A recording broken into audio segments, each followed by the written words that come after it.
Hello children, welcome back. Now let us look into the section B questions, CBSE Sample Paper 2023. First வந்து 21st question பார்க்கலாம். அதுக்கப்புறம் அதோட OR question பார்க்கலாம்.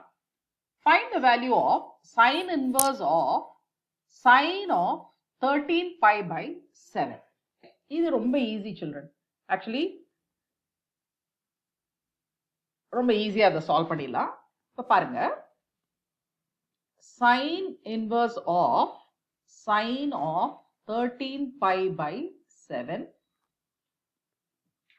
இது வந்து நம்ம என்ன பண்ணலாம், இப்போ உள்ள இருக்கிற இந்த sin 13, இப்போ sin of 13 pi by 7 இதை நான் எப்படி எழுதலாம்னா, sin of இத 2 pi minus pi by 7 அப்படின்னு எழுதலாம் இல்லையா. 7 2s are 14, 14 minus 5, 14 minus 1 pi வந்து will give you 13 pi இல்லையா. 13 pi by 7 வந்துடும். ஸோ இப்போ that will be, ஆனால் sin of 2 pi வந்து ஒரு full rotation முடிஞ்சிடும் இல்லையா. அதனால அது வந்து we need not take that into consideration. So இப்போ நம்ம என்ன பண்ணலாம், that will be equal to sin of minus pi by 7 அப்படின்னு அதை எழுதிடலாம். ஓகேவா.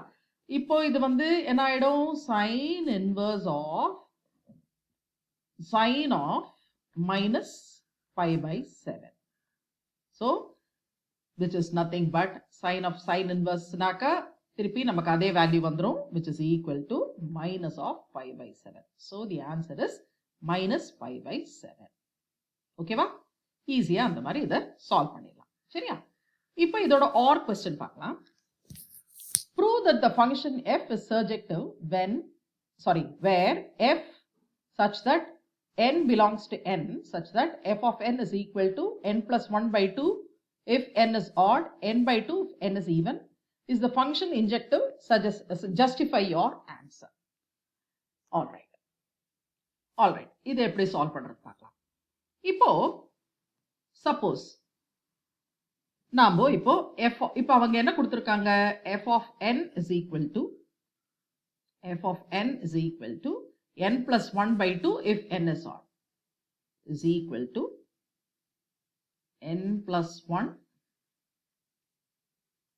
by 2 if n is odd and n by 2 if n is even. இப்படி இது கொடுத்திருக்காங்க. ஆல்ரைட். இப்போ ஃபர்ஸ்ட் வந்து இது என்ன கேட்டிருக்காங்க, அவங்க வந்து ப்ரூவ் பண்ண சொல்லியிருக்காங்க, prove that it is surjective அப்படின்னு ப்ரூவ் பண்ண சொல்லியிருக்காங்க. ஸோ ஃபர்ஸ்ட் வந்து நம்ம இது வந்து மெனி டு ஒன் ஃபங்க்ஷனா என்ன அப்படின்றது முதல் பார்க்கலாம். ஓகே, ஃபர்ஸ்ட் வந்து let us put f of 1 அப்படின்னு எடுத்துக்கலாம். அப்போ என்ன வரும், 1 plus 1 by 2 which is equal to 1. அதே மாதிரி f of 2 எடுத்தேன்னா ஈவன் இல்லையா, 2 is even. ஸோ அப்போ அதுக்கு வந்து என்ன வரும், 2 by 2 which is equal to 1.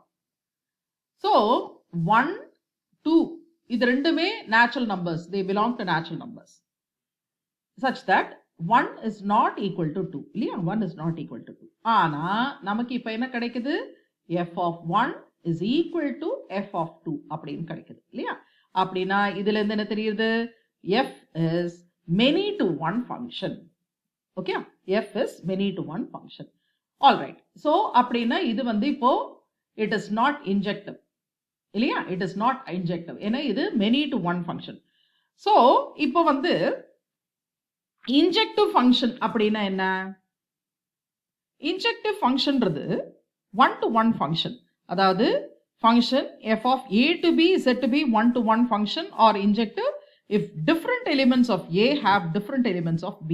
அப்படின்னா f of a is equal to f of b, அந்த மாதிரி ஒவ்வொரு எலிமெண்ட்டுக்கும் ஒரு இமேஜ் இருந்தால் தான் நம்ம அதை வந்து ஒன் டு ஒன் ஃபங்க்ஷன் சொல்லலாம் ஆர் இன்ஜெக்டிவ் ஃபங்க்ஷன் சொல்லலாம். ஆனால் இங்கே பார்த்தீங்கன்னா இட் இஸ் நாட் ஸோ, அதனால therefore it is not injective. Next நம்ம வந்து இது சர்ஜெக்டிவிட்டிக்கு நம்ம ப்ரூவ் பண்ணலாம். சர்ஜெக்டிவிட்டின்றச்சு இப்போ நமக்கு என்ன கிடைச்சது, சரி okay, let us take that let n be any arbitrary element of n ன்னு எடுத்துக்கலாம், such that இப்போ n is an odd natural number நாக்கா 2n minus 1 அது கூட ஒரு natural number தான் இல்லையா. அப்போ f of 2n minus 1 இப்போ என்ன வரும் 2n minus 1 plus 1 அவங்க கொடுத்திருக்கிற இதுபடி f of n க்கு நம்ம சப்ஸ்டிட்யூட் பண்ணோம்னா f of 2n minus 1 will be equal to f of 2n minus 1 plus 1 by 2 வரும் which is equal to 2n ன்னு வந்துரும் இல்லையா? அதே மாதிரி when n is a even natural number அப்படின்னு எடுத்தோம்னா then f of 2n is equal to அப்ப என்ன வரும் 2n by 2 which is equal to n அப்படின்னு வந்துருது. So அப்படின்னா for every value of n belonging to n whether odd or even அதுக்கு ஒரு pre-image in n இருக்கு இல்லையா? So therefore it is surjection அப்படின்றத நீங்க prove பண்ணலாம். சரியா? அடுத்தது 22nd question பாருங்க. A man 1.6 meters tall walks at the rate of 0.3 meters per second away from a street light that is 4 meters above the ground. At what rate is the tip of his shadow moving? At what rate is his shadow lengthening? So ரெண்டு கேட்டிருக்காங்க. At what rate is the tip of his shadow moving and what rate is his shadow lengthening? இது வந்து நம்ம rate of change அந்த concept வச்சு இதை நம்ம solve பண்ணலாம். நம்ம let us take this இது வந்து AB ன்னு எடுத்துக்கலாம். Okay, let us take this as AB. இது வந்து 4 meters கொடுத்திருக்காங்க இல்லையா? So 4 meters tall. ஓகே, இது வந்து 4 meters tall. இப்போ let me take the shadow to be CD. Sorry, a man வந்து அவனோட height வந்து 1.6 ன்னு எடுத்துக்கலாம். Okay, let us take this as 1.6 meters. இப்போ let us join this. Okay, இப்போ and the tip of the shadow ன்றச்சு somewhat like this. Let me make this here like this. சரி, இப்போ நாம இதை வரைஞ்சிருக்கோம். இப்போ இதை வந்து let me mark, இதை வந்து நான் CD, இது வந்து CD ன்னு எடுத்துக்கிறேன். CD, இதை let me mark this as சரியா? இப்போ இது 1.6 meters, CD 1.6 meters, AB வந்து 4 meters. இப்போ by basic proportionality theorem or similarity you can write it as 4 by 1.6 is equal to, இப்போ இந்த distance வந்து என்ன சொல்லியிருக்காங்க, let us take this distance to be, இதை வந்து BD வந்து x ஆகும், இதை வந்து y ஆகும் வச்சுக்கலாம். அப்போ நமக்கு என்ன வரும் 4 by 1.6 is equal to x plus y by y அப்படின்னு வந்துடும் இல்லையா? ஸோ இப்போ இதை cross multiply பண்ணுங்க. 4y is equal to 1.6 into x plus y, or 4u 1.6 அடிச்சுட்டாக்க you will get it as y is equal to 0.4x plus 0.4y, or இதுல இருந்து நமக்கு என்ன தெரியுது 0. இதை இந்த சைடு எடுத்துட்டு வந்துடலாம். 1 minus 0.4y, 1 minus 0.4y is equal to 0.4x, or 1 minus 0.4 எவ்வளவு 0.6 இல்லையா? So 0.6y is equal to 0.4x, or 6y is equal to 4x, or 3y is equal to 2x. சரியா? 3y is equal to 2x. So 3y is equal to 2x அப்படின்னு வந்திருக்கு இல்லையா? Now differentiate on both sides. இப்போ என்ன வரும் 3 into with respect to t, ஏன்னா நம்ம rate of change of time தான் எடுத்துக்கிறோம் இல்லையா? So 3 into dy by dt is equal to 2 into dx by dt. ஆனா அவங்க ஆல்ரெடி கொடுத்திருக்காங்க dx by dtன்றது என்னது, இந்த man 1.6 tall, 1.6 meters tall, walks at the rate of 0.3 meters per second. அப்படின்னா இது dx by dt. So dx by dt என்னது 0.3. So இப்போ அதை substitute பண்ணிடலாமா? 3 into dy by dt is equal to 2 into 0.3. அப்படின்னா என்ன வரும், sorry 2, or dy by dt is equal to 2 by 3 into 0.3 which is equal to 0.2. Okay, 0.2 meters per second அப்படின்றத நம்ம கண்டுபிடிச்சிட்டோம். So dy by dt கண்டுபிடிச்சிட்டோம். So at any instant, at any instant of time t seconds ன்னு வச்சுக்கோங்களேன். அப்போ அவங்களோட tip of the shadow, ஏன்னா first அவங்க என்ன கேட்டிருக்காங்க, at what rate is the tip of his shadow moving கேட்டிருக்காங்க. அதை முதல்ல கால்குலேட் பண்ணிடலாம். அப்போ என்ன வரும், that will be dx by dt plus dy by dt.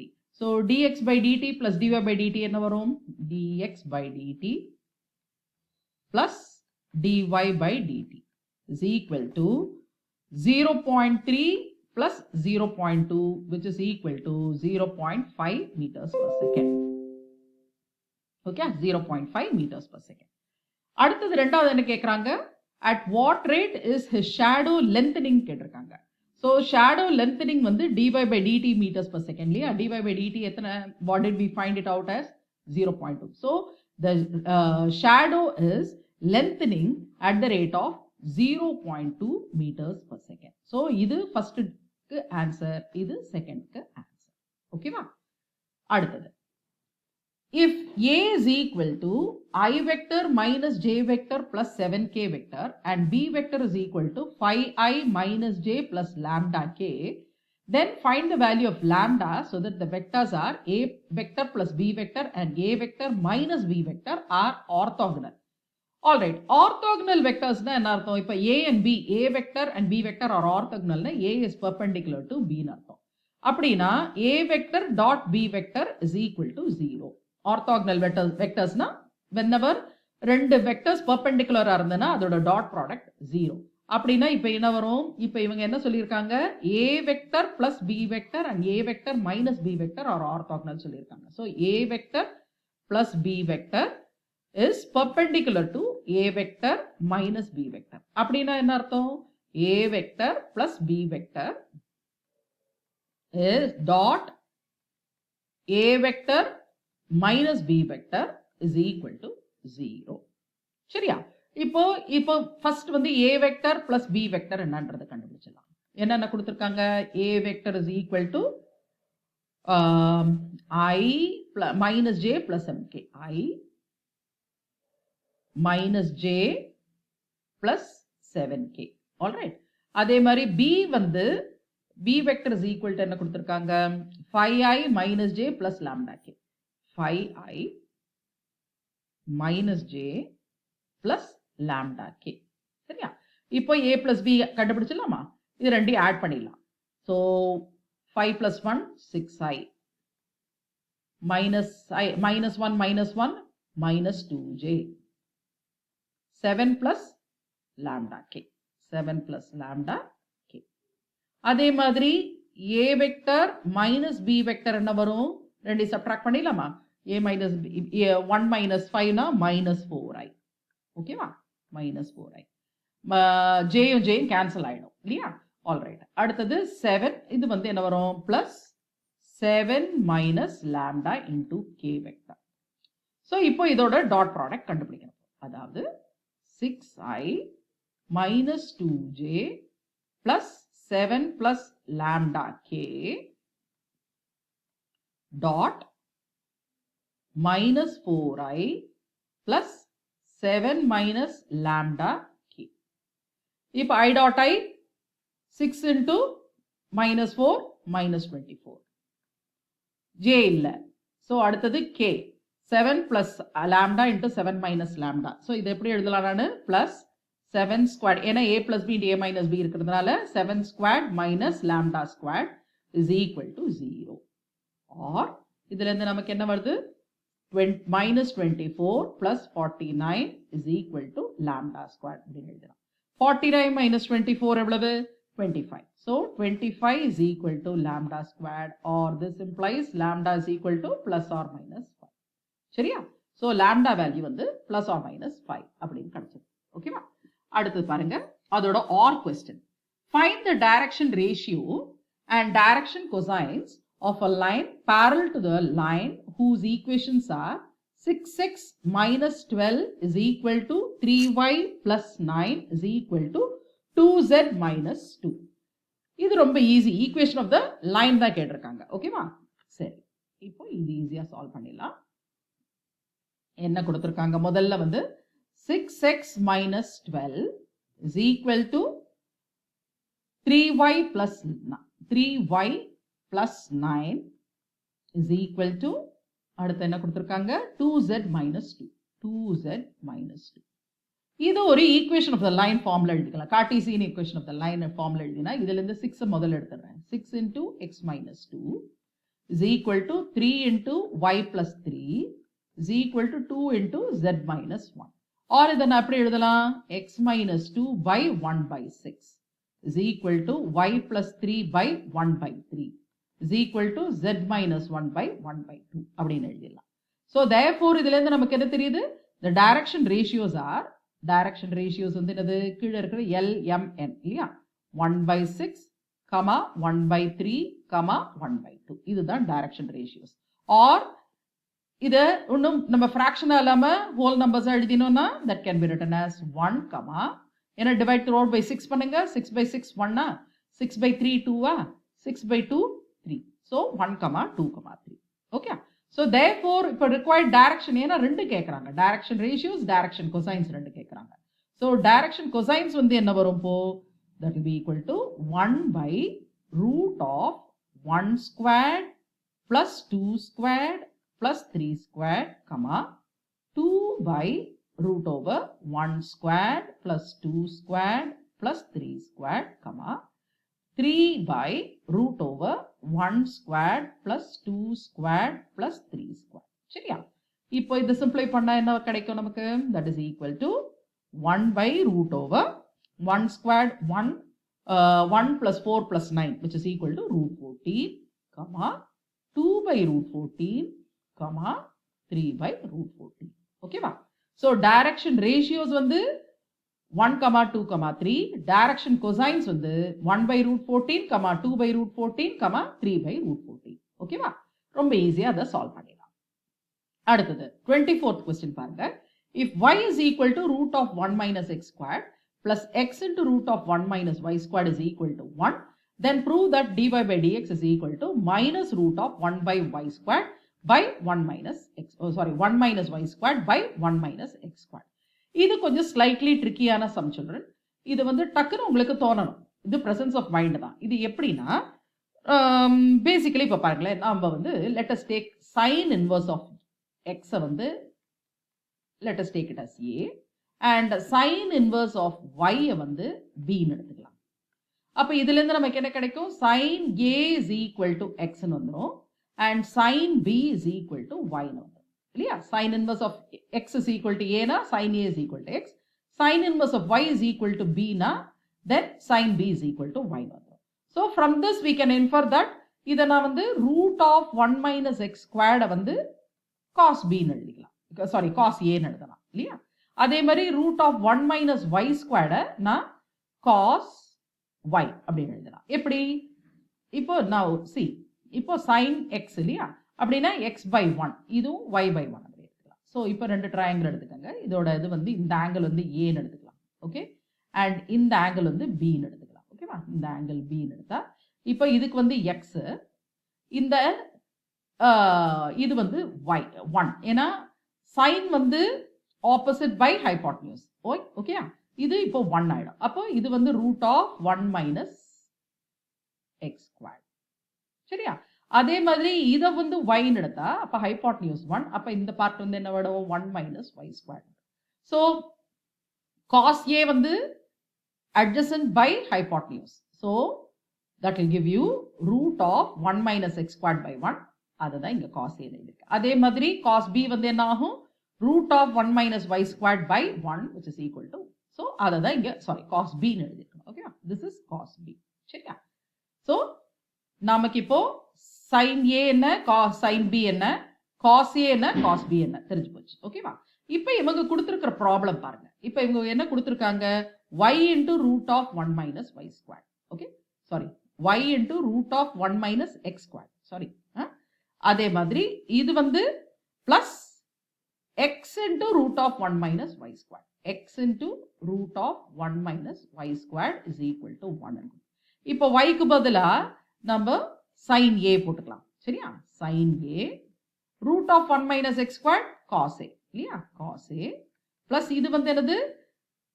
sin b into இது cos b. Sorry, sin a cos b children. Sorry, root of 1 minus x squared. Sorry children, I made a mistake. Y வந்து sin b. இல்லையா? Sorry, sin b into cos a. Okay, cos a plus x வந்து sin a root of 1 minus y squared cos b. இல்லையா? is equal to 1. இப்போ sin a cos b plus cos a sin b is nothing but sin of a plus b ன்னு உங்களுக்கு தெரியும். இல்லையா? So இது எப்படி எழுதுங்க? sin of a plus b is equal to 1. Or இதை inverse formula எழுதினா நாம் என்ன எழுதலாம்? sin inverse of 1 is equal to a plus b அப்படி எழுதலாம். But sin inverse of 1 வந்து என்னது? pi by 2 இல்லையா? So இதில் இருந்து என்ன தெரியுது? a plus b is equal to pi by 2 அப்படின்னு நம்ம இந்த form. What is a now? A is nothing but sin inverse of x இல்லையா? So sin inverse of x plus b வந்து sin inverse of y is equal to pi by 2. Now differentiate on both sides. இப்போ என்ன வரும்?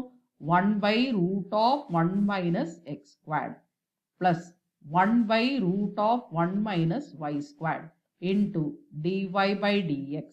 இப்போ pi by 2 is a constant நால இது 0 ஆயிடும். So இப்போ dy by dx இந்த சைடு வச்சுட்டு பாக்கி எல்லாத்தையும் இந்த சைடு கொண்டு வந்துடலாம்.